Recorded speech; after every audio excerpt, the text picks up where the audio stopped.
Good morning, everyone. Welcome back to the IS Companion. Today, we will explore two crucial areas in psychology: attributional theories and attitude formation.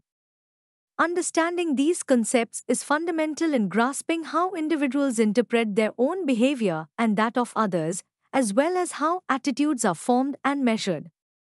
Attributional theories. Attributional theories focus on how individuals infer the causes of their own and others' behaviors. These theories explain how people attribute causes to actions and the implications these attributions have for their emotions and behaviors. 1. Naive Psychology by Fritz Heider. Fritz Heider, often considered the father of attribution theory, proposed that people are like naive scientists, constantly trying to make sense of the social world by attributing causes to behaviors.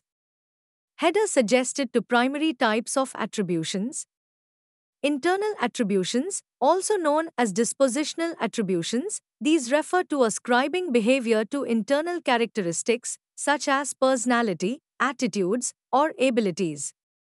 External attributions, also known as situational attributions, these refer to attributing behavior to external factors, such as environmental influences, social pressures, or luck. Heider emphasized that people tend to prefer internal attributions, often underestimating the influence of external factors, a tendency known as the fundamental attribution error. 2. Correspondent inference theory by Jones and Davis. Edward E. Jones and Keith Davis expanded on Heider's work by introducing the correspondent inference theory. This theory attempts to explain how individuals make inferences about a person's dispositional traits based on their behavior. Key concepts include choice. Behaviors freely chosen are more informative about a person's disposition than those that are coerced. Expectedness. Unusual or unexpected behaviors are more likely to lead to dispositional attributions. Consequences. Actions that have a small number of distinctive, socially undesirable consequences are more likely to be attributed to the actor's disposition. 3. Covariation theory by Harold Kelly. Harold Kelly introduced the covariation theory, which suggests that people attribute behavior to factors that covary with the behavior. Kelly proposed that three types of information are used to make attributions. Consensus. Do other people behave the same way in a similar situation? High consensus leads to situational attribution.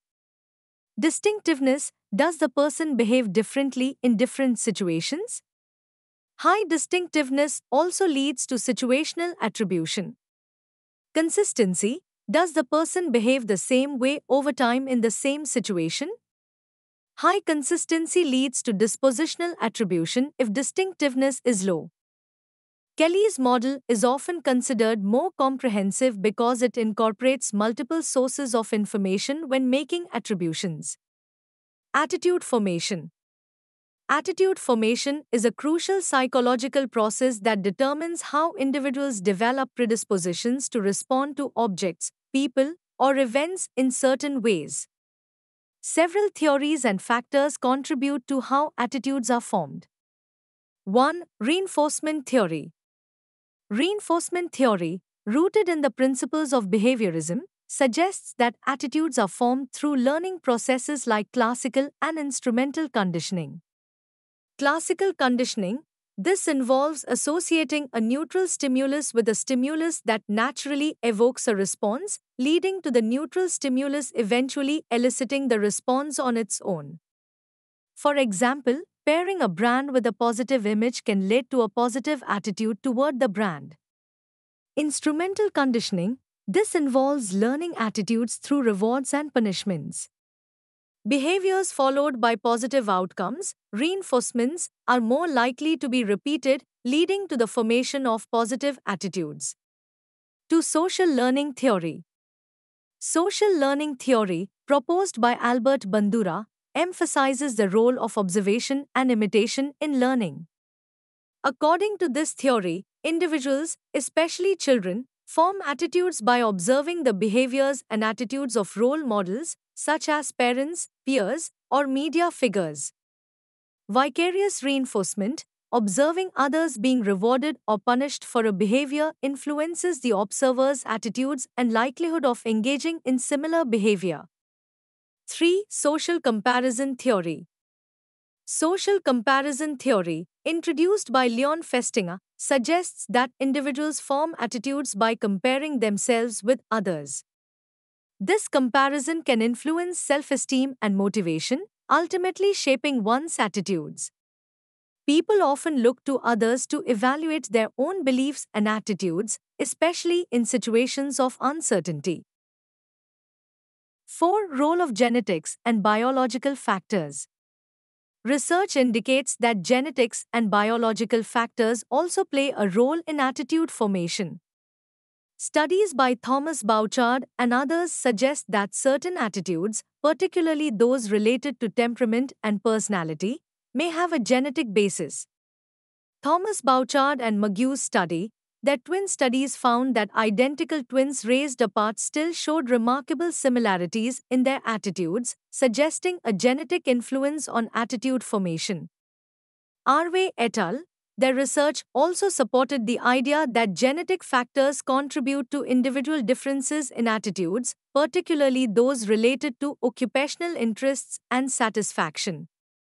Measurement of attitudes.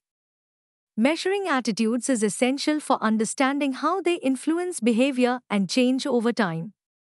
Psychologists use various techniques to assess attitudes, which can be broadly categorized into disguised and undisguised techniques.